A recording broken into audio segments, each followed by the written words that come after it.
وأحسن منك لم تر قط عيني وأجمل منك لم تلد النساء خلقت مبرأ من كل عيب خلقت مبرأ من كل عيب كأنك قد خلقت كما تشاء كتاب أنزلناه إليك مبارك ليدبروا آياته وليتذكر أولو الألباب۔ یہ کتاب برکت والی ہے جسے ہم نے آپ کی طرف نازل فرمایا ہے تاکہ دانش مند لوگ اس کی آیتوں میں غور و فکر کریں اور نصیحت حاصل کریں۔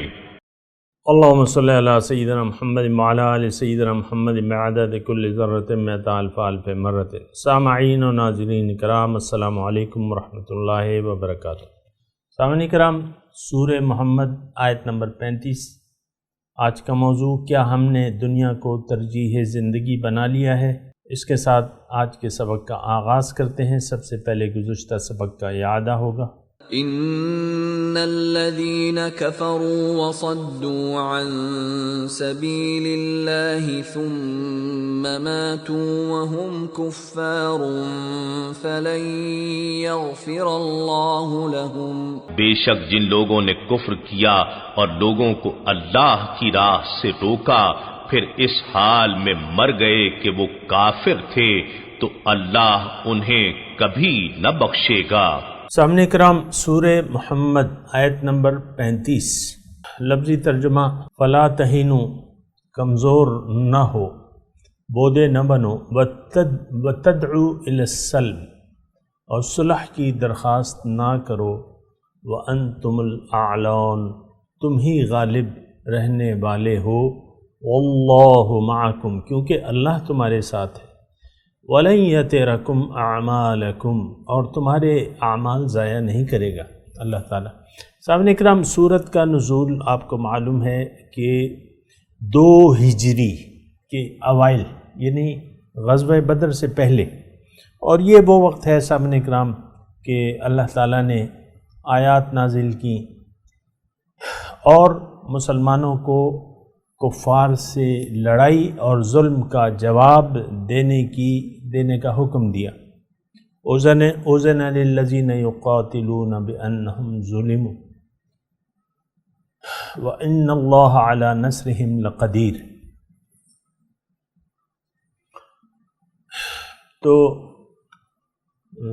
یہ ماحول یہ تھا، اور پھر خاص طور پہ سامعین اکرام مدینے میں منافقوں کا بھی وجود تھا، اور انہی کے بارے میں ہم یہ آیات پڑھتے آئے ہیں، اور ایمان والوں کو اللہ تعالیٰ خالص ایمان لانے کی تاکید کر رہے ہیں کہ اے ایمان والو، صحیح ایمان لے آؤ اللہ پہ۔ تو اسی سلسلے میں آج کا یہ سبق ہے فلا تہینو، کہ تم بودے نہ بنو، کمزور نہ بنو، مضبوط بنو۔ یہ وہن جو ہے سامنے کرام، ایک اور جگہ حضور صلی اللہ علیہ وسلم نے اس کی تشریح کی ہے، اور اس حدیث کا مفہوم یہ ہے کہ ایک وقت تم پہ ایسا آئے گا کہ لوگ تم پر یعنی ایسے یلغار کریں گے، جیسا کہ ایک دسترخوان بچھا ہوا ہے، اس پہ ایک پارٹی بیٹھتی ہے، پھر وہ کھانا کھا کے دوسروں کو دعوت دیتی ہے، پھر وہ کھانا کھا لیتی ہے، پھر تیسرے کو دعوت دیتی ہے۔ اسی طرح کفار جو ہیں، باطل جو ہے تم پر یلغار کرے گا۔ تو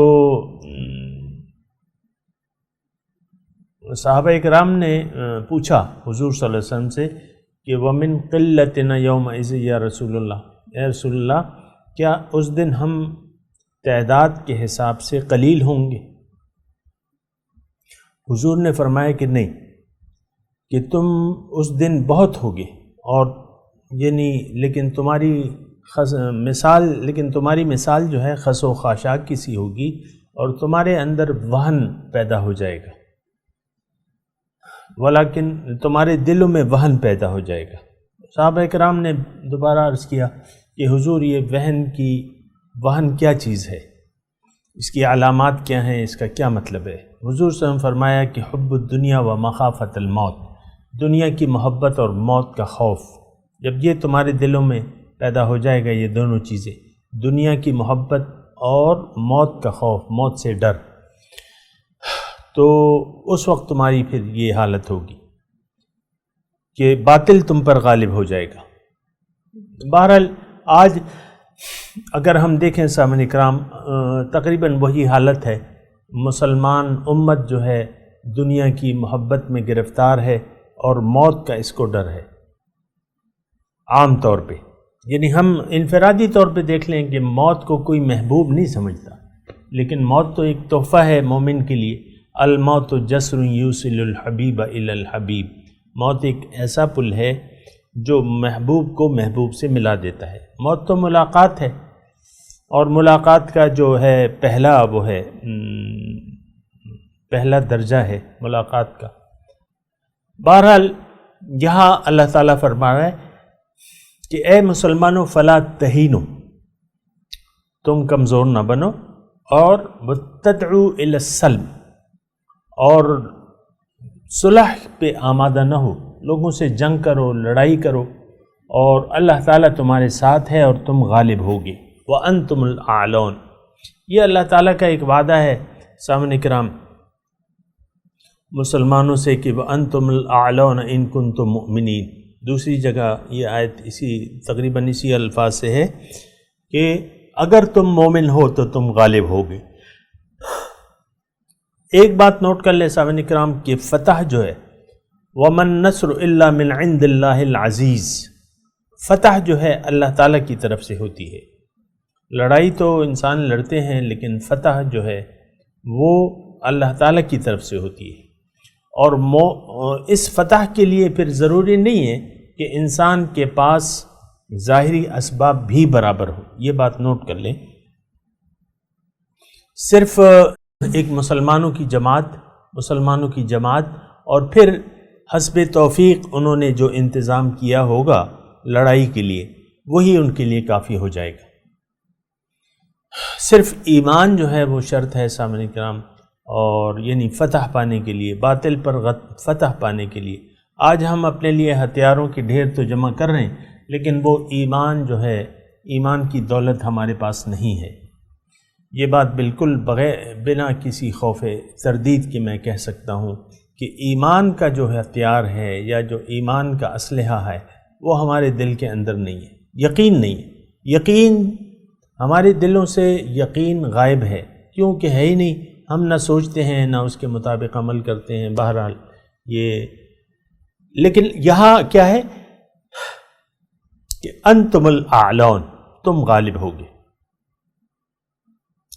واللہ معکم، کیونکہ اللہ تعالیٰ تمہارے ساتھ ہے، اور تمہارے اعمال جو ہے اللہ تعالیٰ ضائع نہیں کرے گا۔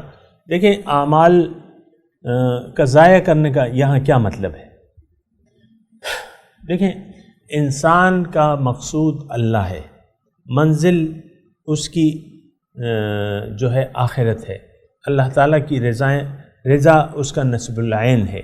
اب یہ ساری زندگی مومن اللہ کی رضا کے لیے اپنے مال و جان کو کھپاتا رہتا ہے، تو بات یہ ہے کہ جب ضرورت پڑتی ہے تو اللہ تعالیٰ اس بندے کی ضرور مدد کرتا ہے۔ یہ الفاظ نوٹ کر لیں، ضرور مدد کرتا ہے جو کہ اس کے بندے ہیں، یعنی اپنے بندوں کی مدد ضرور کرتا ہے اللہ تعالیٰ بوقت ضرورت۔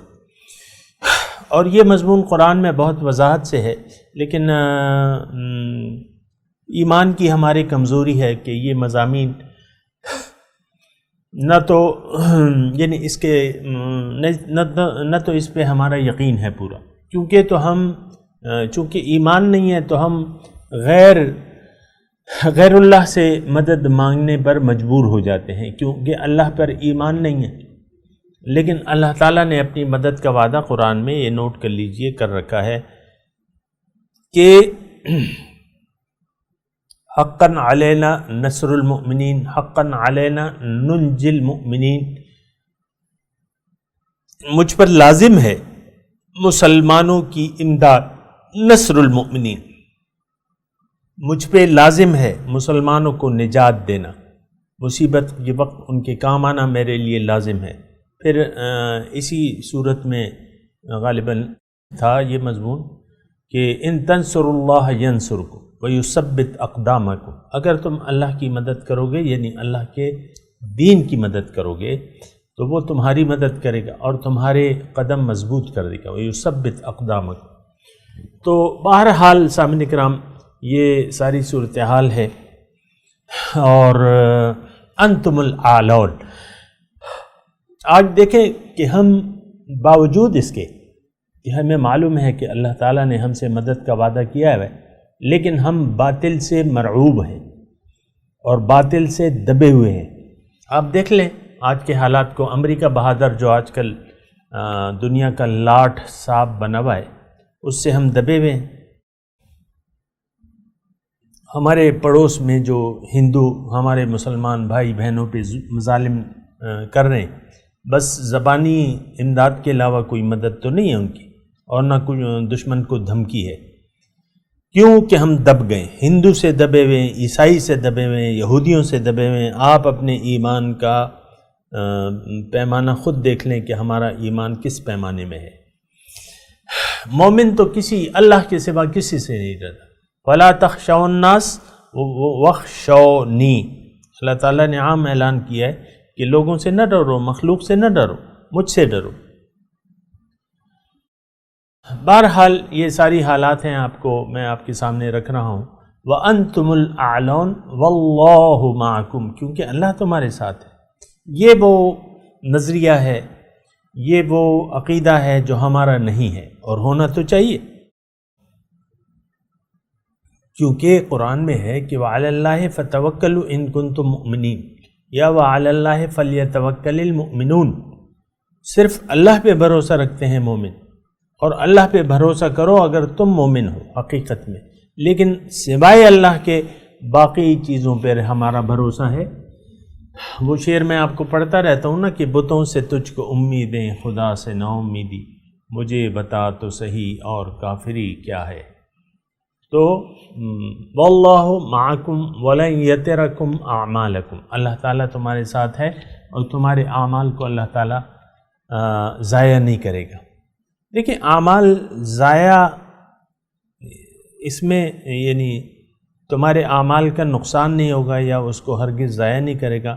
اس صورت میں نے آپ کو بتایا خاص طور پہ اعمال کے ضائع ہونے یا نہ ہونے کی بات ہو رہی ہے، لیکن اس کے ساتھ پھر شرائط ہیں. اعمال کے ضائع ہونے کی ابھی ہم نے گزشتہ درس میں جو بات پڑھی تھی کہ یا ایھا الذین آمنوا اطیعوا اللہ واطیعوا الرسول ولا تبطلوا اعمالکم، اے ایمان والو اللہ کا تقوی، یہ اطیعوا اللہ، اللہ کی اطاعت کرو، رسول کی اطاعت کرو، بصورت دیگر تمہارے اعمال ضائع ہو جائیں گے.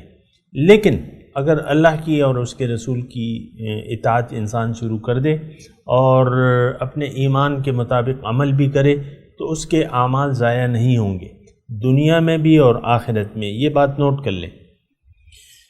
ہم تو یہ سمجھتے ہیں کہ ہدایت کو قبول کرنے سے دنیاوی طور پہ ہمارا نقصان ہو جائے گا، مالی طور پہ ہم کمزور ہو جائیں گے کیونکہ اللہ کی راہ میں خرچ کرنا پڑے گا تو مال ہمارا کم ہو جائے گا، جانی ہماری عزت ختم ہو جائے گی. یہ مختلف وسوسات ہیں سامعین اکرام جو شیطان ہمارے دلوں میں ڈالتا رہتا ہے. واللہ معکم ولن یترکم اعمالکم، تمہارے اعمالوں کو اللہ تعالیٰ ضائع نہیں کرے گا. یہ بات نوٹ کر لیں. بہرحال انما الحیات الدنیا لعب واللہو، دنیا کی زندگی تو ایک کھیل اور تماشا ہے. لعب کھیل، لہو تماشا. وَإِن تُؤْمِنُوا، اور اگر تم ایمان رکھو، وتتقو، اور تقوی کی روش پر چلتے رہو، یؤتکم اجورکم، تو اللہ تعالیٰ تمہارے اجر تمہیں دے گا دنیا میں بھی اور آخرت میں بھی، ولا یسألکم اموالکم، اور تم سے نہیں مانگے گا تمہارے مال۔ یہ لفظی ترجمہ ہے۔ بہرحال اس آیت میں سامعین کرام مختلف مباحث ہیں، اور وہ میں آپ کو بتا رہا ہوں اللہ تعالیٰ کی توفیق سے کہ اس آیت میں اللہ تعالیٰ نے اس دنیا کی کیفیت بیان کی ہے، اس کی حقیقت بیان کی ہے۔ ایک دوسری یہ ہے کہ اللہ تعالیٰ دنیا اور آخرت میں اگر آپ کو اجر چاہیے، آپ کو ثواب اللہ کا چاہیے، فائدہ اللہ تعالیٰ کی طرف سے چاہیے، رحمت چاہیے، اس کا فضل چاہیے، تو اس کے لیے اللہ تعالیٰ دو شرائط ہمیں بتا رہا ہے۔ یہ دونوں یعنی مرکزی مباحث ہیں اس آیت کے، آیت نمبر 36 کے۔ ایک تو انما الحیات الدنیا لعب و لہو پہ ہم تھوڑی سی بات کریں گے اللہ تعالیٰ کی توفیق سے۔ دیکھیں، ایک بنیادی بات جو ہے وہ آپ کو نوٹ کر لینی چاہیے کہ یہ دنیا جو ہے یہ تخلیق کائنات کا ایک مقصد ہے۔ اللہ تعالیٰ نے فرمایا قرآن مجید میں کہ ما خلقنا السماوات والارض وما بینہما لاعبا، یا لاعبین، دوسری جگہ ہے لاعبین، ان اردنا ان نتخذ اللہو لاتخذناہ من لدنا ان کننا فاعلین۔ اور دوسرے یہ کہ افحسبتم انما خلقناکم عبثا وانکم الینا لا ترجعون، تمہارا کیا خیال ہے کہ میں نے تمہیں بے مقصد پیدا کیا ہے، عبث پیدا کیا ہے، اور تم میرے پاس واپس لوٹ کے نہیں آؤ گے، میں تم سے نہیں پوچھوں گا۔ یعنی اگر یہ تمہارا خیال ہے کہ یہ عبث ہے، دنیا سامعین کرام ایک خاص مقصد ہے اللہ تعالیٰ کا، عبث نہیں ہے، بے فائدہ نہیں ہے۔ مخلوق کو اللہ تعالیٰ نے، تمام کائنات کو اللہ تعالیٰ نے پیدا کیا ہے انسان کے فائدے کے لیے۔ انسان کو اللہ تعالیٰ نے اپنے لیے پیدا کیا ہے کہ یہ مجھے پہچان لے۔ وہ حدیث، مشہور حدیث ہے نا، کنت کنزا مخفیا فاحببت ان اعرف فخلقت الخلق، میں ایک پوشیدہ خزانہ تھا، میں نے چاہا کہ میں پہچان لیا جاؤں، بس میں نے مخلوق کو پیدا کیا۔ تو بنیادی جو تخلیق ہے اللہ تعالیٰ کی وہ بنی آدم ہے، وَلَقَدْ كَرَّمْنَا بنی آدم۔ تو یعنی انسان کو اللہ تعالیٰ نے اپنے لیے پیدا کیا ہے۔ اگر انسان دنیا میں آ کے باوجود ہوش و خرد کے، باوجود اللہ کی ہدایت کے، اگر یہ اللہ تعالیٰ کی طرف سے اپنا رخ موڑ لے اور ظاہر کی طرف کر لے یا باطل کی طرف کر لے، یعنی حق کی بجائے باطل کو منزل بنا لے، باطل کو مقصود بنا لے، تو یہ دنیا پھر اس کی حیثیت پھر اس کے لیے ایک کھیل تماشے کی لیے رہ جاتی ہے، کیونکہ اس نے کھیل تماشے کو اپنے لیے منتخب کر لیا ہے، یا دنیا کو اصل سمجھ کے اس کی طرف متوجہ ہو گیا ہے۔ اگر یہ آیت جو ہے انما الحیات الدنیا الا لعب و لہو، یہ دوسری جگہ بھی آیا قرآن میں، لیکن یہاں ہم بات کرتے ہیں، اس کا مقصد یہ ہے کہ اے لوگو اللہ کی طرف رجوع کر لو۔ اللہ کی یاد کے بغیر تو یہ دنیا ایک کھیل تماشا ہے اور تو کچھ بھی نہیں ہے، اس کا حاصل وصول بھی کچھ نہیں ہے۔ کھیل عام طور پہ آپ دیکھتے ہیں سامعین کرام، آپ لوڈو مثال کے طور پہ، لوڈو جو عام کھیل ہے، لوگ کھیلتے ہیں، بچے کھیلتے ہیں، بڑے کھیلتے ہیں، تو وہ اس کا کوئی حاصل وصول نہیں ہے۔ اور تمام تقریباً کھیل ہیں وہ اس لیے نہیں کیے جاتے۔ آج کل جو کھیل ہیں آپ کا ہاکی ہے، فٹ بال ہے، کرکٹ ہے، کشتی ہے، دیکھیں جب منزل نہ ہو، اللہ جب منزل نہ ہو، ہر چیز فضول ہے، ہر چیز فضول ہے، اس کا پھر کوئی آپ دیکھیں کرکٹ کا نیت کیا ہے، انما الاعمال بالنیات۔ آپ ایک بہت سے لڑکے ہیں، یعنی کون بنے کا کروڑ پتی کے حساب سے، کیونکہ آج آپ کو معلوم ہے کہ کرکٹ میں پیسہ بھی ہے، تو وہ کروڑ پتی بچے جو ہے کروڑ پتی بن جاتے ہیں۔ تو پھر وہ کون بنے گا کروڑ پتی میں؟ آپ دیکھیں پھر ساری دنیا کا رخ ہو گیا ہے. قوم بھی یعنی جب کرکٹ کا میچ ہوتا ہے کوئی بڑی ٹیم کے ساتھ تو قوم کرکٹ کے بخار میں مبتلا ہو جاتی ہے. کیا ہے بھئی رن ریٹ کیا چل رہا ہے، کون کھیل رہا ہے، کتنے آؤٹ ہو گئے، کتنے رہتے ہیں، کیا ہے. یہ ایک عجیب سا مطلب دیکھیں ہم ایک بالکل فضول قوم ہے. مجھے کہنے میں یہ کوئی بات نہیں ہے، ہم ایک بے مقصد زندگی گزار رہے ہیں، کوئی مقصد ہی نہیں ہے. دنیا تو مقصد بن نہیں سکتی، دنیا تو عبث ہے. اللہ کی یاد کو اگر آپ اس دنیا سے اپنی زندگی سے نکال دیں تو یہ بالکل ایک فضول چیز ہے، بالکل فضول ہے. جتنی چاہے آپ دولت جمع کر لیں، آخر آپ چھوڑ کے چلے جائیں گے اپنے دشمنوں کے لیے. تو بات یہ ہے کہ یہ سارا بات چیت جو ہے یعنی ذہن میں آپ کو رکھنی ہوگی کہ ہم نے کرنا کیا ہے. تو انما الحیات الدنیا لعب واللہو.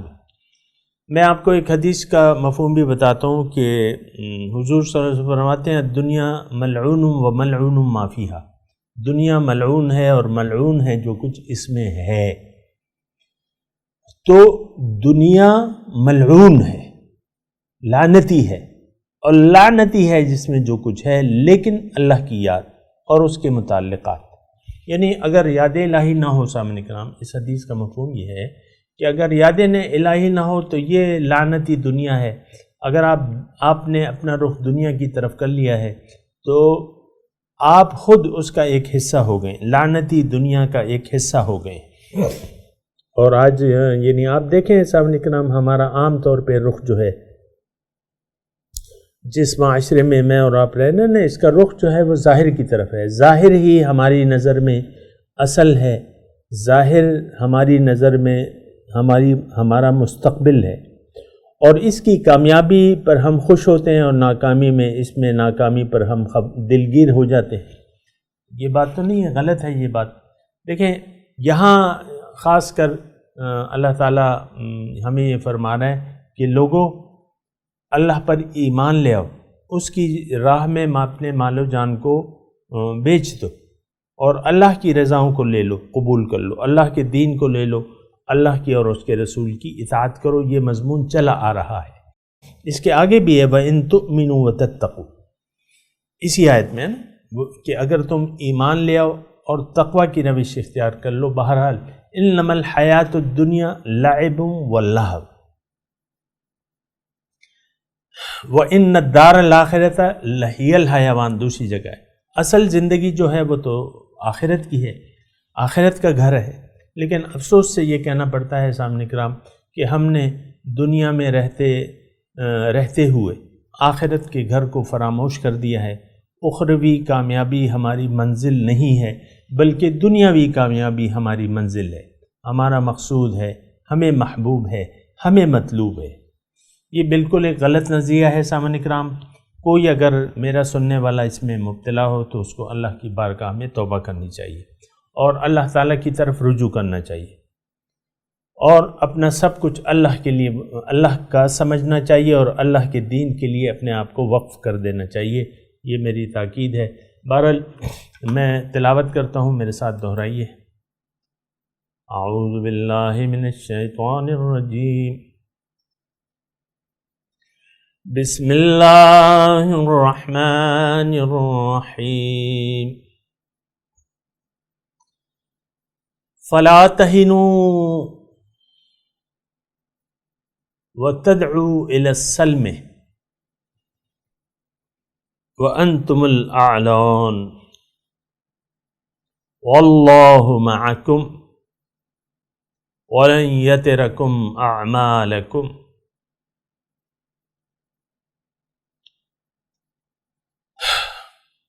جی ترجمہ سنا دیں. فلا تہینوا، کمزور نہ ہو، وتدعوا الی السلم، اور صلح کی درخواست نہ کرو، وانتم الاعلون، تم ہی غالب رہنے والے ہو، واللہ معکم، اللہ تمہارے ساتھ ہے، ولن یترکم اعمالکم، اور تمہاری خلوص نیت سے جو اعمال ہیں اللہ تعالیٰ ان کو ضائع نہیں کرے گا، یعنی تمہاری مدد کرے گا۔ سامعین کرام، اب ان آیت کی تلاوت اور ترجمہ۔ فلا تهنوا وتدعوا إلى السلم وأنتم الأعلون والله معكم ولن يتركم أعمالكم. So do not waver and call for peace while you have the upper hand. God is with you, and He will not waste your efforts. سامعین کرام، اس کے ساتھ ہی آج کے درس کا وقت اختتام کو پہنچا۔ اگلے درس میں انشاءاللہ ملاقات ہوگی۔ وآخر دعوانا ان الحمدللہ رب العالمین، والسلام علیکم ورحمۃ اللہ وبرکاتہ۔